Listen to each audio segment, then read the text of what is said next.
And welcome back to American Agenda. While many states have started to reopen, the economy continues to suffer from all the coronavirus-related closures. And that brings us to our tweet of the day, which is the U.S. Labor Department releasing their latest unemployment numbers. And last week, 2.1 million more Americans filed for unemployment insurance.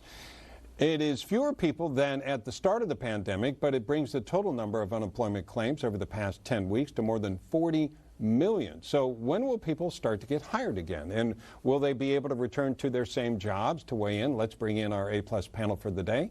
Author of Mastering Money, Norm Champ, and editor-in-chief of HerMoney.com, Katherine Tuggle.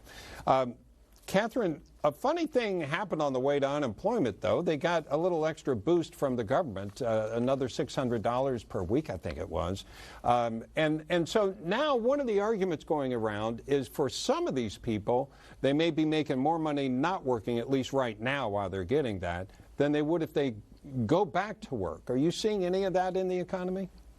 It's true, absolutely, that it has been true for some people, but that $600 a month boost is only good through July. So people who have maybe come to depend on that are going to have a rude awakening come July, and they're going to have to be forced to go back to work.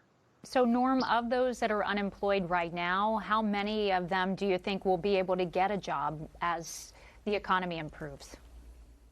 So I think we'll see a real pickup in employment here.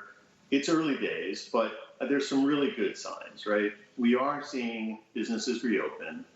Some of these Google figures of mobility of people show that mobility of people running around doing things is increasing.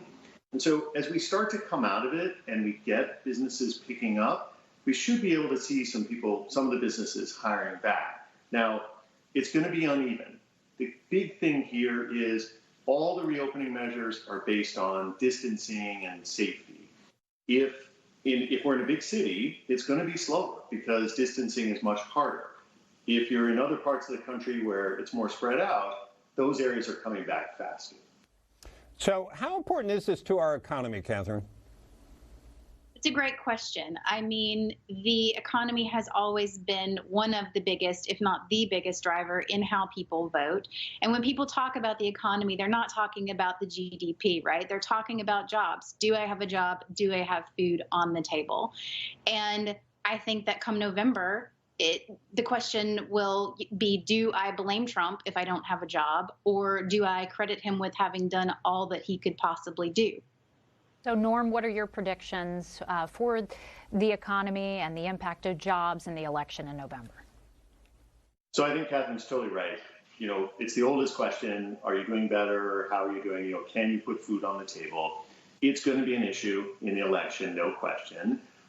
However, I think it's going to depend on the trend we're on. This event was outside anyone's control, has been worldwide, has hit lots of economies. So I think if we're on a trend of people getting back to work as we head into the election, then I think it could be positive for the administration. I think it's going to depend on where we are, how quickly this goes, how are people seeing a path back to work, then it may be mitigated. You know, what's interesting, Katherine, is we're in the second quarter right now, and we know 40 million people filed for unemployment over the past couple months. There are a lot of people not working, and the economy is going to show some of that. It was down 5% in the first quarter, and we're going to get a pretty ugly number in the second quarter. Don't know what it'll be. But the interesting thing is the third quarter numbers are going to be pretty good, if not record-breaking. So does the record-breaking number that we're likely to get help the president, or does it still come down to what an individual's experience is? It's a great question. I think, honestly, it's going to be a state-by-state thing. For example, the unemployment numbers in Nevada right now are 28%. Meanwhile, unemployment in Connecticut is 7.9%. So I think what you're seeing and how you're feeling depends a lot on your local economy and what everyone around you is experiencing. So, Norm, you know, this 2.1 million number today, we talked about how it's lower, so we're going in the right direction. But all states are reopening in some capacity. Was this number what you expected? And, you know, the reopening is really key in helping to get these numbers up. So I think it's about in line with a sort of a gradual decline we've been seeing in the number. It is important to remember that all of those numbers are a tragedy. That's people who don't have their job anymore. Remember, even 2.1 million is more than 3 times the record month, record week of the 2008 crisis. So we're seeing these are big numbers.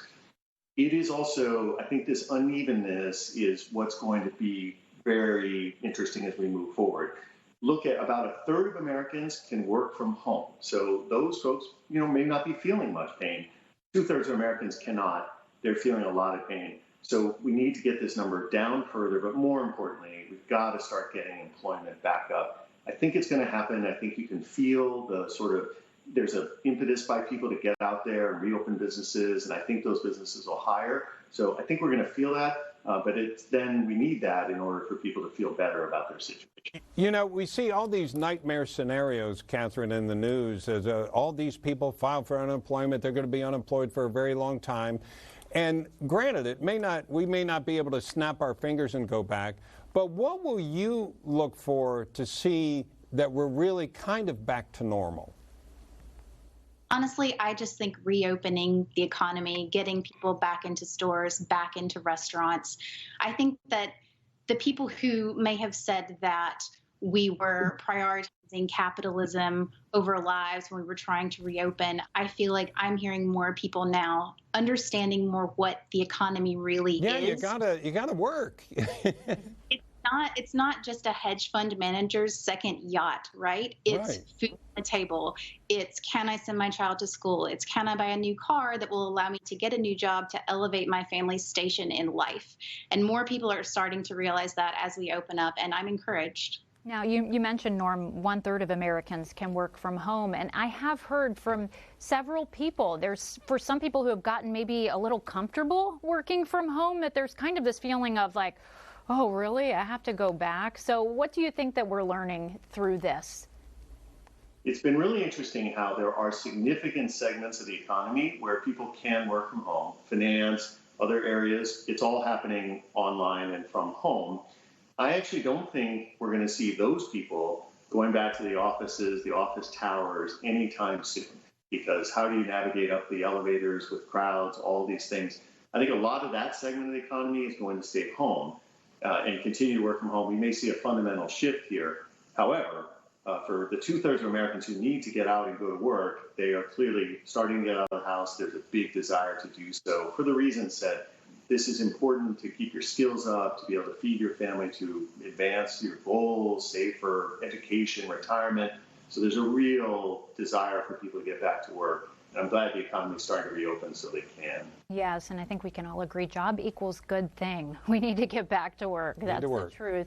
Thank you both so much for your time today. We really appreciate it. Norm and Catherine, always nice spending time with you and getting your insights. Coming up, we will have continuing coverage of the coronavirus crisis, and we are waiting on Kayleigh McEnany's White House briefing, our press secretary. It's supposed to happen around 2 o'clock today, and as soon as we can take it live, we're going to bring it to you. Keep it right here.